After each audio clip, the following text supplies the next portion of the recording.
हाय, आपके साथ मैं हूँ Surabhi Sharma. India TV YouTube channel subscribe करिए, बेल आइकन दबाएं।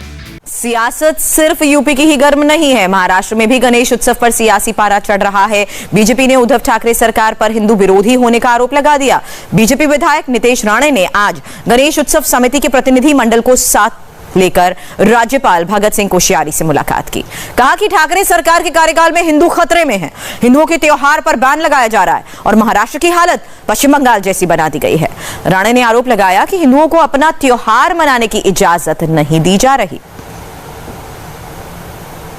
इसलिए मैंने उनको कहा कि साहब, हिंदू धर्म संकट में है, आपको बचाना चाहिए, आपको इसके ऊपर हमको मदद करनी चाहिए। ये गणेश उत्सव मंडल है, इनको अगर हम मदद नहीं करेंगे तो आहिस्ता आहिस्ता ये जो गणपति का सन हम जो यहाँ सेलिब्रेट करते हैं उसको खत्म करने का काम ये ठाकरे सरकार कर रही है। क्या हिंदू खतरे में इस राज्य में? जरूर खतरे में है। जो क्या वातावरण हमारे मुंबई महाराष्ट्र में जो चल रहा है, जिस तरीके से पश्चिम बंगाल में दुर्गा पूजा के बारे में जो कुछ चीजें हुई, जो हमने सुनी थी, वैसी की वैसी चीजें आज अभी गणेश उत्सव के बारे में ये गणेश मंडलों के साथ हो रही है।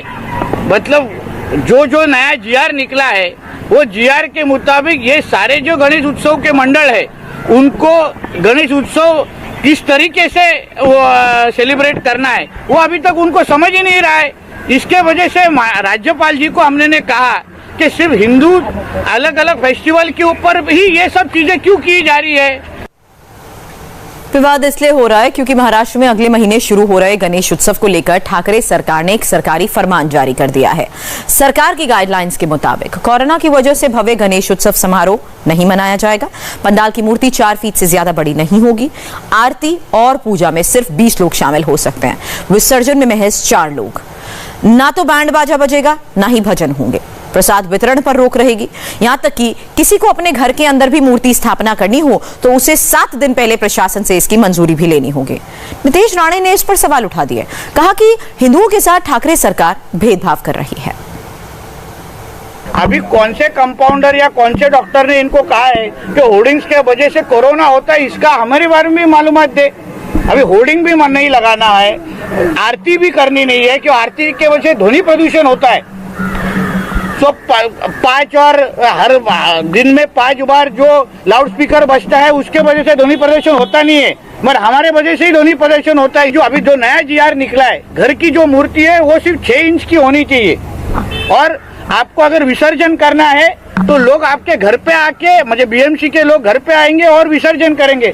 मतलब फिर फायदा क्या? मतलब जैसे हमारे मुख्यमंत्री साहब घर पे ही बैठते हैं, वैसे हमने भी घर पे ही बैठने का नया जीआर निकाला है। हिंदू आदमी के ऊपर जो अलग अलग अत्याचार हो रहा है, जो मालवनी के विषय हो रहे हैं, अलग अलग चीजें इलाके के ऊपर, हिंदुओं के ऊपर जो कोई अटैक्स हो रहे हैं, तो उस बारे में अगर हम लोग आज उठाएंगे नहीं तो मुंबई का पश्चिम बंगाल या कोलकाता होने में वक्त लगेगा नहीं।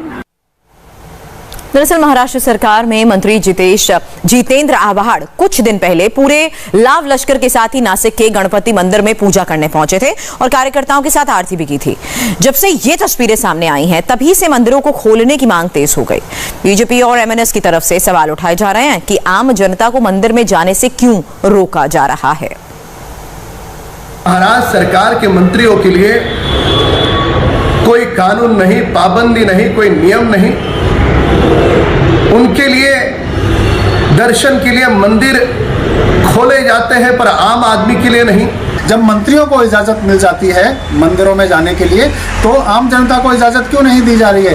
हम महाराष्ट्र नवनिर्माण सेना की तरफ से सरकार से ये मांग करते हैं, भक्तों के लिए मंदिरों के दरवाजे खोल दिए जाएं। कोविड के नियमों का पालन करते हुए मंदिरों के दरवाजे खोलने में सरकार को कोई दिक्कत नहीं होनी चाहिए। बीजेपी मंदिर खोलने को लेकर आंदोलन की धमकी दे रही है, तो वही महाराष्ट्र सरकार के मंत्री और एनसीपी नेता नवाब मलिक का यह कहना है कि बीजेपी के लोग प्रधानमंत्री की बात नहीं मानते।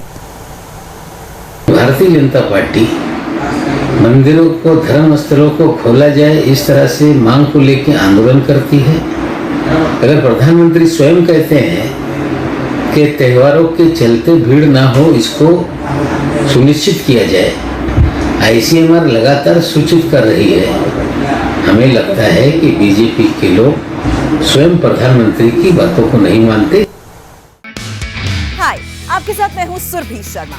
India TV YouTube channel subscribe करिए, बेल आइकन दबाएं।